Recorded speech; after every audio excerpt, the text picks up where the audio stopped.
संसद के मानसून सत्र की शुरुआत। पहले दिन ही नीट को लेकर घमासान। सपा चीफ ने शिक्षा मंत्री की लगाई क्लास। ये सरकार किसी और का रिकॉर्ड बनाए ना बनाए, लेकिन पेपर लीक का रिकॉर्ड जरूर ये सरकार बनाएगी। सर, पिछले 3 दिन से देश भर की सारे विद्यार्थियों की लिस्ट पब्लिक डोमेन में उपलब्ध है। ये सारा चीज खुले पे है। कई सेंटर अध्यक्ष महोदय ऐसे हैं जहां 2000-2500 बच्चे पास हो गए हैं। सरकारी सीटें 30,000 हैं। केरल के विद्यार्थी भी अच्छे किए हैं। क्या हम ये कहेंगे भी वहां भी कुछ गड़बड़ी हुई थी? अगर वो संस्था इतनी क्रेडिबल थी तो अध्यक्ष महोदय जिन सेंटर्स पे ये परीक्षा हुई उन सेंटर्स का इंफ्रास्ट्रक्चर क्या था? क्या मंत्री जी ने जानकारी की थी इस बात की? राजनीति नहीं करना, लेकिन अखिलेश जी जब वहां दायित्व में थे उस सुबह की सर सारे सूची है कितने बार उत्तर प्रदेश में क्वेश्चन पेपर लीक हुए हैं। सोमवार 22 जुलाई से संसद के मानसून सत्र की शुरुआत हो गई है। लोकसभा में प्रश्नकाल के दौरान नीट पेपर लीक को लेकर जमकर हंगामा देखने को मिला। मामले को लेकर सपा चीफ ने सरकार को घेरते हुए गंभीर आरोप लगाए, तो वहीं शिक्षा मंत्री धर्मेंद्र प्रधान ने कहा कि पेपर लीक नहीं हुआ। शिक्षा मंत्री ने कहा कि मामला सुप्रीम कोर्ट में है और कोर्ट का जो भी निर्देश होगा हम उसे मानेंगे। पिछले 7 सालों में पेपर लीक का कोई सबूत नहीं मिला है। देश के बहुत महत्वपूर्ण सवाल पर आपने मुझे पूछने का समय दिया है। अध्यक्ष महोदय, ये सरकार किसी और का रिकॉर्ड बनाए ना बनाए, लेकिन पेपर लीक का रिकॉर्ड जरूर ये सरकार बनाएगी।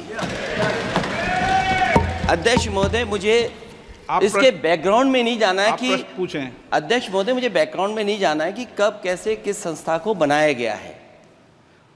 पूरे देश के छात्र इस पे आंदोलित थे। लगातार अखबार और सीबीआई की जांच के बाद चीज़ें सामने आ रही हैं, लोग पकड़े जा रहे हैं, जेल भेजे जा रहे हैं। मैं अध्यक्ष महोदय आपके माध्यम से पूछना चाहता हूं मंत्री जी से, क्या सेंटर वाइज जिन बच्चों को सबसे ज़्यादा नंबर मिले हैं, क्या उसकी सूची जारी करेंगे? 30,000 सीटें जहाँ हैं, कई सेंटर अध्यक्ष महोदय ऐसे हैं जहाँ 2000-2500 बच्चे पास हो गए हैं। सरकारी सीटें 30,000 हैं। कई सेंटर में 2000 से ज़्यादा पास हो गए। कई प्रदेश के ऐसी जगह है जहाँ पर कुछ सेंटर से 600 से 650 से ज़्यादा सबसे ज़्यादा नंबर हैं। और अगर वो संस्था इतनी क्रेडिबल थी तो अध्यक्ष महोदय जिन सेंटर्स पे ये परीक्षा हुई उन सेंटर्स का इंफ्रास्ट्रक्चर क्या था? क्या मंत्री जी ने जानकारी की थी इस बात की? अध्यक्ष महोदय, मेरे आपके माध्यम से एक ही निवेदन है कि बिना ये मंत्री जी रहेंगे तो न्याय नहीं मिलेगा बच्चों को। अध्यक्ष महोदय, आदरणीय अखिलेश जी की प्रश्न का मैं विनम्रता से उत्तर देना चाहूँगा कि अभी सुप्रीम कोर्ट में जो चल रहा है केस, सुप्रीम कोर्ट ने ऑर्डर दिया पूरा विद्यार्थियों की सूची को वेबसाइट में उपलब्ध करा दो। सर, पिछले 3 दिन से देश भर की सारे विद्यार्थियों की लिस्ट पब्लिक डोमेन में उपलब्ध है। ये सारा चीज खुले पे है और कई प्रकार की तर्क आ चुका है।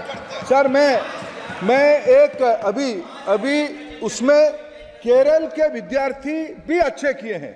क्या हम ये कहेंगे भी वहां भी कुछ गड़बड़ी हुई थी?